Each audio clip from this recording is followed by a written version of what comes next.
Assalamualaikum warahmatullahi wabarakatuh dan salam lestari. Kembali lagi bersama saya Kribo Flores.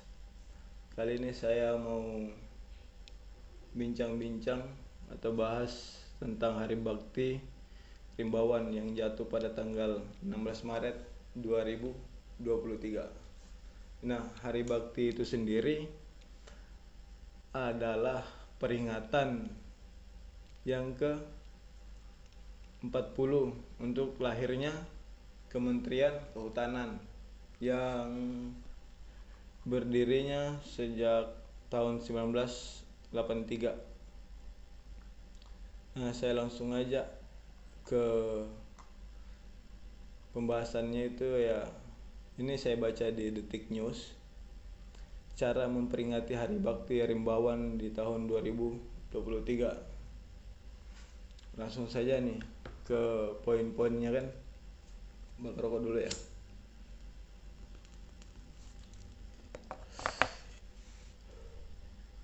Berikut ini saya bacakan ya. Ini berikut beberapa rekomendasi kegiatan cara memperingati Hari Bakti Rimbawan. Poin pertama, mengedukasi diri dan orang lain tentang pentingnya membangun, menjaga, dan melestarikan hutan dan kehutanan di Indonesia. Nah, dalam poin pertama ini semoga video ini mampu menjadi bagian dari poin 1, mampu mengedukasi diri saya dan orang lain tentang pentingnya membangun, menjaga, dan melestarikan hutan dan kehutanan di Indonesia. Nomor poin kedua, turut serta dalam upaya pemeliharaan dan perlindungan hutan secara teratur untuk mencegah kerusakan dan kemusnahan hutan di Indonesia. Nah, yang bagian ini yang mau saya bicarakan ke teman-teman, saya mau lebih panjang lah ini. Nah, di poin kedua ini kan kita minta turut untuk pemeliharaan, perlindungan secara teratur, mencegah kerusakan hutan dan kemusnahan hutan di Indonesia.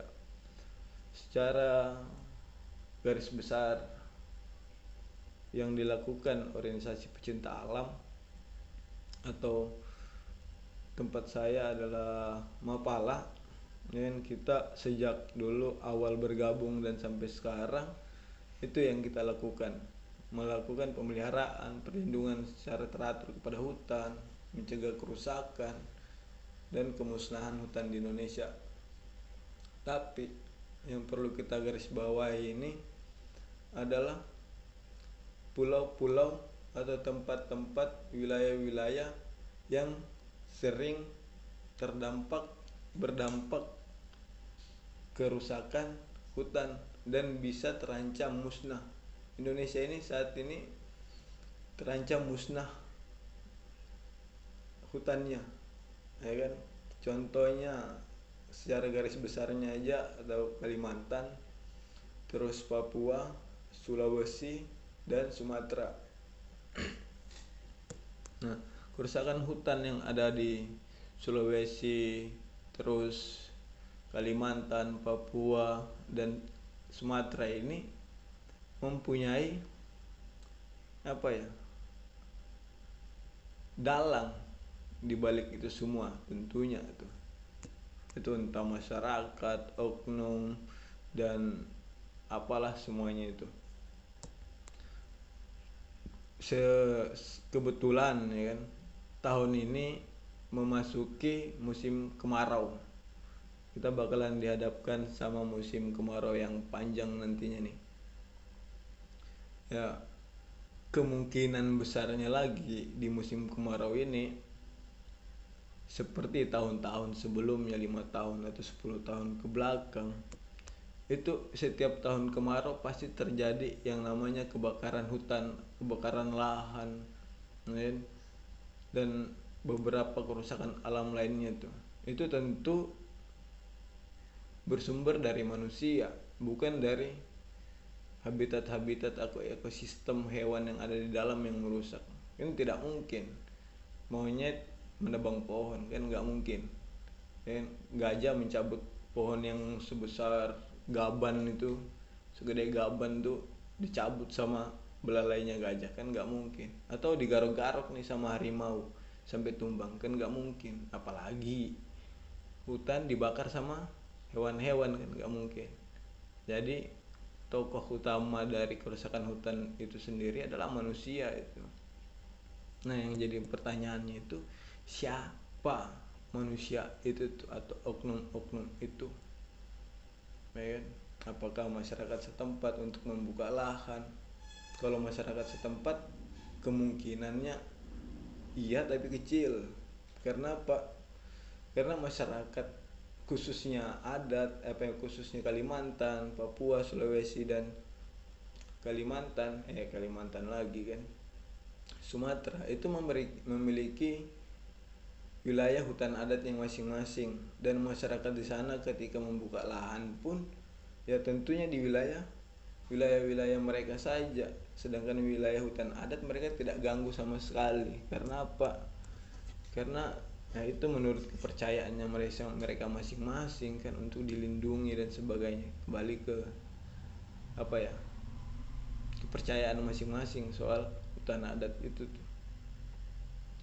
Dan saat beberapa tahun lalu itu terjadi banyak kebakaran lahan di Sumatera dan di Kalimantan itu. Papua juga sempat kemarin, yang sekarang ini Papua menjadi apa ya, salah satu tempat kebun sawit terbesar di Indonesia, ya itu kan nggak mungkin ulah, ya seperti itulah. Nah, dari cerita-cerita nih, dari sering ketemu sama anak-anak pecinta alam dari Kalimantan, Sumatera, bahkan Papua, itu sering ngobrol, diskusi. Apa sih yang kalian lakukan untuk melindungi hutan dan sebagainya? Ya mereka sudah melakukan sekuat tenaga, bahkan menjaga tanahnya mereka untuk tidak dibabat habis tuh. Tapi yang mereka lawan itu siapa? Yang mereka lawan ini bisa jadi orang-orang perusahaan atau oknum-oknum dari pemerintahan. Contoh kecilnya aja nih, ketika di Kalimantan waktu ada beberapa kasus, ada penembakan penembakan dan sebagainya karena mempertahankan lahannya tuh, ada yang meninggal, ada yang hilang, ya kan? Nah, sekarang harapan saya nih, karena adanya Hari Bakti Rimbawan ini nih, dan semoga bisa memenuhi poin pertama tadi tuh. Semoga ya kan, Departemen Kehutanan ini membantu masyarakat turun lebih aktif lagi, lebih dominan lagi membantu masyarakat untuk menjaga alam itu, menjaga hutan supaya tidak rusak, tidak musnah. Karena kalau musnah habis kita, susah bernapas dan sebagainya, dan banyak hal lagi lah. Nah, semoga ini tidak di tahun ini ya, tidak terjadi lagi orang hilang atau orang meninggal atau apalah itu, ketika mereka berjuang mempertahankan dan berupaya memelihara, melindungi hutan secara teratur tuh. Ya, semoga tidak terjadi lagi tuh, dan semoga hutan-hutan di Indonesia di tahun ini tidak terjadi kebakaran lagi tuh, karena tidak mungkin hutan lahan sebesar itu dengan curah hujan yang tinggi bisa diludes hanya karena puntung rokok, kan nggak mungkin, ya kan? Coba aja di apa ya, cari tahu kan, pergi merokok di hutan yang curah hujannya tinggi, merokok terus dibuang sembarangan. Jadi tunggu aja apakah hanya karena sepuntung rokok ini bisa menimbulkan kebakaran hutan atau tidak, ya kan? Atau mungkin rokok yang dihisap itu atau yang dibuang itu yang dengan api yang menyala itu ya sebanyak truk, ya kan, satu truk kontainer tuh. Nah mungkin bisa jadi tuh, ya kan? Tapi api kan nggak bisa ngebakar air, ya kan, lembab, embun dan sebagainya kan akan sulit. Itu harus ada ya pemantiknya lah, harus ada sumbernya lah. Jadi semoga di tahun ini Kementerian Kehutanan ini, iya Kementerian Kehutanan ya,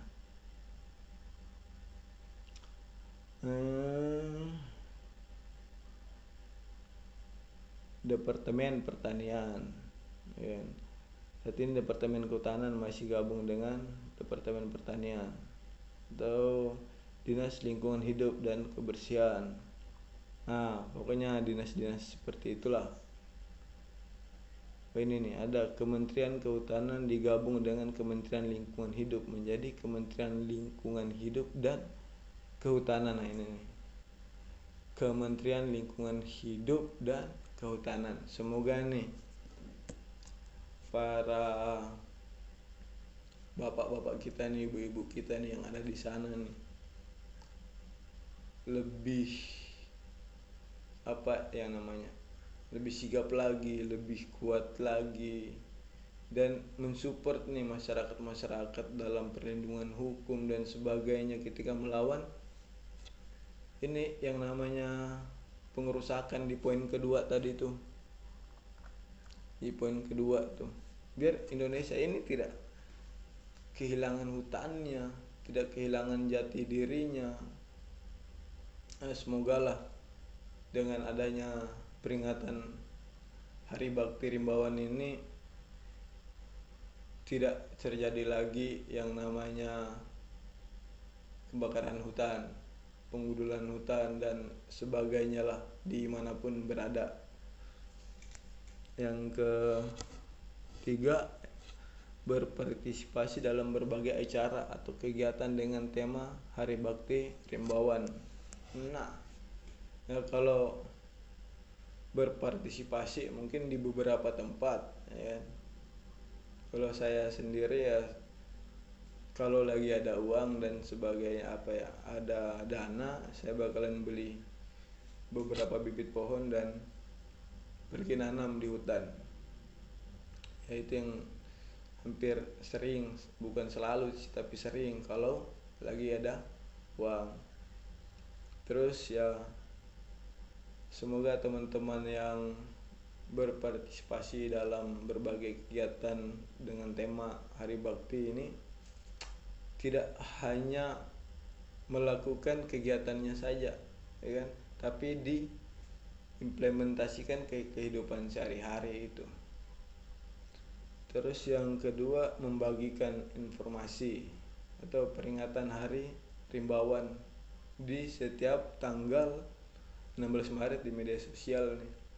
Ya memang mungkin saya adalah salah satu orang yang menerima informasi Hari Bakti ini di media sosial, ya. Dan itu akhirnya saya cari tahu. Tapi apakah masyarakat lain itu atau pemuda-pemuda lain itu mau mencari tahu juga tentang Hari Bakti Rimbawan ini apa?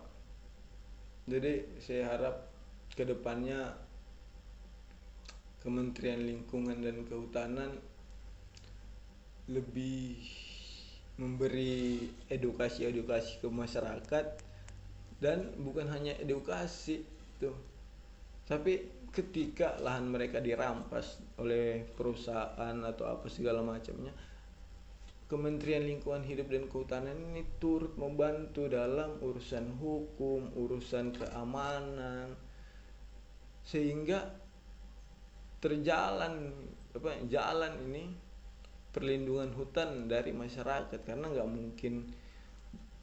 mungkin juga kan semua anggota kementerian ini turun ini kan, walaupun turun hanya untuk foto-foto ya kita approve lah ya kan.